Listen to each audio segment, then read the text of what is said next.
What is good, YouTube? Welcome back to the channel. First and foremost, before we get into anything, you already know what time it is. Thank you for clicking on this video and continuing to support my channel. Alright, let's get right into the subject of today. The Pewdiepie movement. The subscribe to Pewdiepie movement. Will it ever go away? That is the question of today.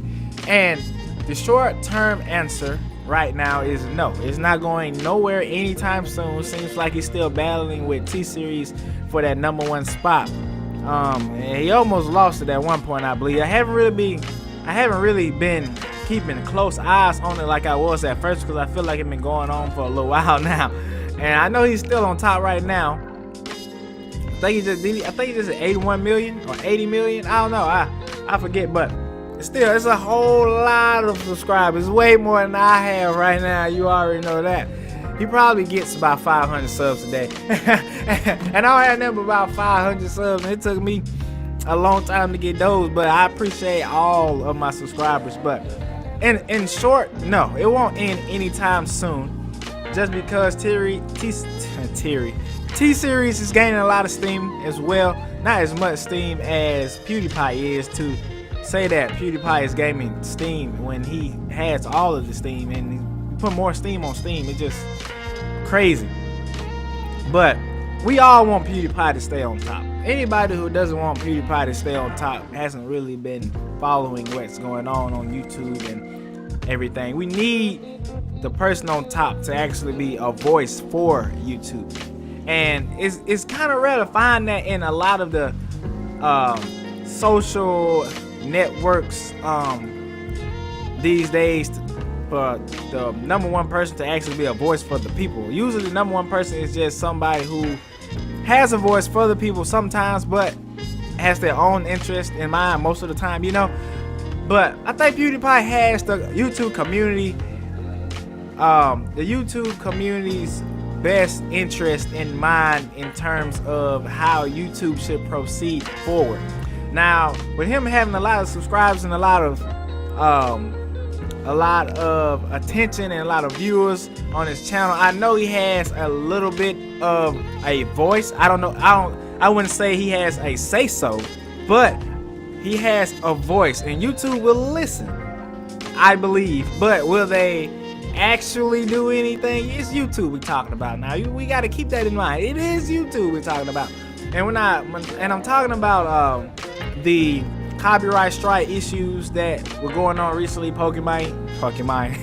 Man, I'm so country, but she had some stuff going on. It was another girl. She had some stuff going on. Some guy. Yeah, I watched PewDiePie's video the other day about some people who copyright strike some stuff, and that's a system that needs to be changed. I got a copyright strike on one of my videos one time, and I couldn't live stream for like 3 months. And I'm like, what? A copyright strike? I can't live stream for 3 months? I feel like that's a little bit overboard, but hey, it is what it is. I still got to upload, so that's good enough, so I guess. But I like to live stream too. I like to do both. But the copy strike issues are something that needs to be looked into. And the YouTube community as a whole, we need to band together. We need to band together for real though, because YouTube now is getting to the point where content creators are not going to be able to do the things that they want to do.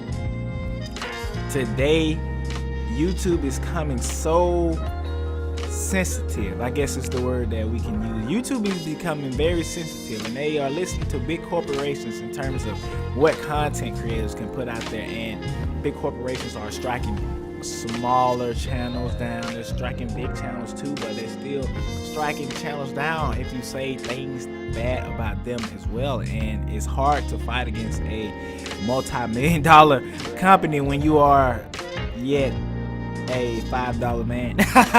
But I mean, it's hard, you know, and you don't want to go through the whole process of going to court and all this stuff, so you might end up taking out a video or whatever you know have to do to get that issue resolved, other than going to court. And I feel like just YouTube used to be just an amazing place for the content creators, and now the big time investors and the big companies are trying to silence content creators. But the one thing that people do not realize, that YouTube is run by the people, for the people. It is run by the people. Without the content creators, YouTube would not be where YouTube is today. So I'm just saying, YouTube, I know you would never watch a video of mine, never, but I'm going to say this right here. YouTube better be a little bit careful in terms of letting the corporations and all of the copyright strike issues and all that stuff go down without actually without actually looking into and making changes on YouTube. Because I know YouTube is probably the biggest upload website out, where you can upload your videos and we can watch videos and all that. It's probably the biggest. Well, I say probably, it is the biggest. It's the number one, no doubt about it. However, if time has showed me one thing, is that things can change. Twitch can make changes to their system and become the number one. I don't think they would ever become as big as YouTube. I think YouTube is smart enough to know when things could go wrong, but I don't think we at that point right now. But it's a lot of people on YouTube getting frustrated with YouTube and are leaving YouTube to go to Twitch, leaving YouTube to go to Facebook, leaving YouTube to go to different other places. And I mean, it's a small thing right now, but I feel like one of these days something big is going to happen. And when it does, YouTube better be ready. But anyway, I'm gonna get off my soapbox for today, man. If you're new, you know what to do. Please hit that subscribe button, and I hope you all have an amazing day.